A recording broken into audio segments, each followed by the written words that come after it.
तो देखिए हम लोग एनसीईआरटी सीरीज को कवर कर रहे थे और आज हम लोग एनसीईआरटी के सेकंड चैप्टर को कवर करेंगे। हाँ, तो जिसका नाम था कंपोनेंट्स ऑफ फूड्स। ठीक है, देखिए हम लोग जब कोई भी भोजन को कंज्यूम करते हैं तो हमको क्या मिलता है, हमारे शरीर में बहुत सारे पोषक तत्व मिलते हैं।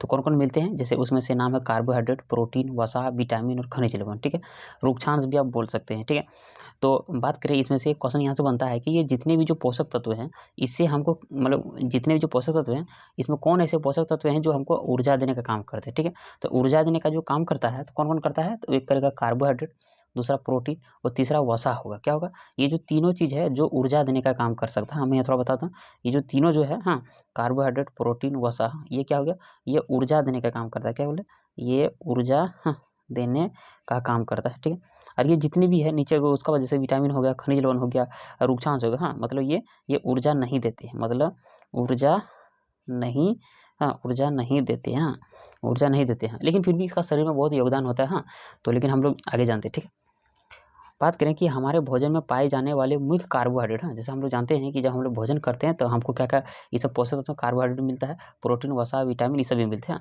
तो बोला कि जब हम भोजन करते हैं तो जो हमारा मुख्य जो कार्बोहाइड्रेट होता है ना, जैसे हम लोग जब कार्बोहाइड्रेट कंज्यूम करते हैं तो कार्बोहाइड्रेट कौन कौन होता है। हाँ, तो जैसे देखिए कार्बोहाइड्रेट का अलग अलग नाम से हम लोग जानते हैं। जैसे देखिए एक मंड हो गया, शर्करा हो गया, ये सब कार्बोहाइड्रेट है। अगर आपसे पूछे कि मंड क्या है, तो मंड एक कार्बोहाइड्रेट है। शर्करा क्या है, तो शर्करा भी एक कार्बोहाइड्रेट है। ठीक है, बोला कि क्या हमारे भोजन में पाए जाने वाले मुख्य कार्बोहाइड्रेट क्या है, जब हम लोग भोजन कंज्यूम करते हैं तो हमारे भोजन में जो कार्बोहाइड्रेट मिलता है ना, वो मंड और शर्करा के रूप में मिलता है। इसको याद रख सकते हैं। आगे देखिए,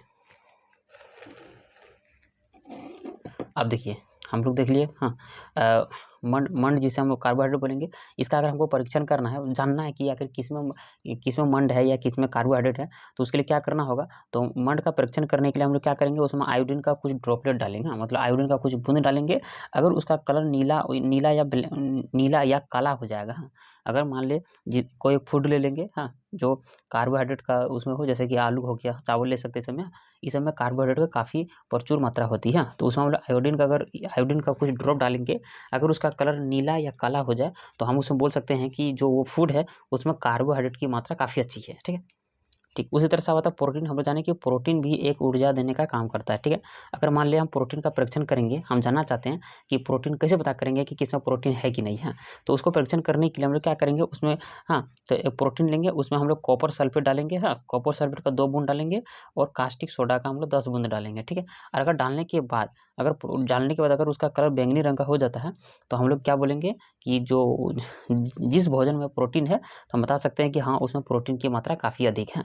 ठीक है, तो अगर अब बोले कि कार्बोहाइड्रेट का परीक्षण करने के लिए हम आयोडीन का यूज करेंगे और उसका कलर कैसा हो जाएगा, नीला काला। हाँ, तो हम लोग बोलेंगे कि उस फूड में कार्बोहाइड्रेट अधिक मात्रा में। हाँ, अगर प्रोटीन का परीक्षण करना है तो अगर उसका कलर बैंगनी रंग हो जाएगा तो हम लोग बोल सकते हैं कि उस फूड में प्रोटीन काफ़ी अच्छी मात्रा में। हाँ, इसको याद रख सकते हैं।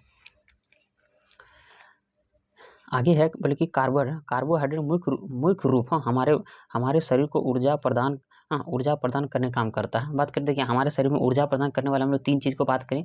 जैसे एक कार्बोहाइड्रेट बोले, हाँ, कार्बोहाइड्रेट बोले, उसके बाद वसा बोले और दूसरा होगा कौन सा, प्रोटीन। हाँ, तो बात करें कार्बोहाइड्रेट मुख्य रूप, हाँ, हमारे शरीर को ऊर्जा देने का काम करते हैं। तो ऊर्जा देने का काम कार्बोहाइड्रेट भी करते हैं, वसा भी करते हैं और प्रोटीन भी करेंगे। हाँ, तो बात करें कार्बोहाइड्रेट जो है ना हमारे शरीर को ऊर्जा देते हैं, उसके साथ बात करें तो वसा से भी हमको ऊर्जा मिलती है। मैं पहले बता चुका हूँ कि कार्बोहाइड्रेट हो गया, वसा हो गया और उसके बाद प्रोटीन। हाँ, तो ये सबसे हमको ऊर्जा मिलता है। ठीक है, बात करें वसा से हमें अधिक ऊर्जा प्राप्त होती है। तो अगर कार्बोहाइड्रेट और वसा का कंपेयर किया जाए तो कार्बोहाइड्रेट के 2 गुना हमें क्या मिला होगा, वसा से हमको एनर्जी मिलता है। हाँ, ठीक है, कार्बोहाइड्रेट युक्त भोजन को ऊर्जा देने वाला भोजन कहा जाता है। हाँ, अगर आपसे तो पूछ ले कि ऊर्जा देने वाला भोजन कौन सा होता है, हाँ, मतलब कि भोजन को ऊर्जा देने वाला युक्त क्या है, तो सिंपल बोलिएगा तो कार्बोहाइड्रेट को हम लोग बोल सकते हैं ऊर्जा देने वाला भोजन। ठीक है, आप अगर कार्बोहाइड्रेट अधिक मात्रा में कंज्यूम करते हैं तो आपको काफ़ी ऊर्जा प्राप्त होगा। हाँ, ठीक है, आगे देख सकते हैं।